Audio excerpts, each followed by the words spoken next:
नमस्कार। नदीतील पुराच्या पाण्यात पोहोच जाऊन लाईटची केली दुरुस्ती। व्हिडिओ होतोय तुफान व्हायरल। व्हिडिओ पुढे पाहण्याआधी चॅनलवरती तुम्ही नवीन असाल तर आपला आरजी मराठी न्यूज चॅनल जरूर सबस्क्राइब करून घ्या। आपल्या सर्वांनाच एक मराठी म्हण परिचित आहे, सरकारी काम आणि 6 महिने थांब। या मराठी म्हणीप्रमाणेच सरकारी काम चालत असतं। सरकारी काम हे कधीच वेळेत होत नाही। अलीकडे पावसाला चांगलीच सुरुवात झाल्यामुळे अनेक धरणे 100% भरून वाहू लागले आहेत। त्यामुळे धरणातून मोठा विसर्ग सुरू केला असल्याने नद्याही दुथडी भरून वाहू लागल्या आहेत। पाऊस चांगला झाल्यामुळे सध्या बऱ्याच ठिकाणी वीज पुरवठा खंडित झाल्याचेही तुम्ही पाहिलं असेल। पण अशा वेळी वीज वाहिनी सुरळीत करण्याचं काम हे महावितरण विभागाचं असून हे काम जेवढं दिसतं तेवढं सोपं नक्कीच नाही।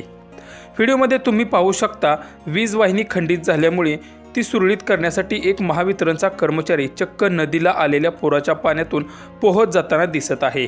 ज्या पाण्यात आपण पाय ठेवायला घाबरतो त्या पाण्यात हा कर्मचारी पोहत जातो आहे आणि समोर असलेल्या डीपीवरती चढून झालेला बिघाड व्यवस्थित करतो आहे। सध्या हा व्हिडिओ सोशल मीडियावर तुफान व्हायरल होत असून या महावितरण कर्मचाऱ्याचं सर्वत्रच कौतुक होत आहे।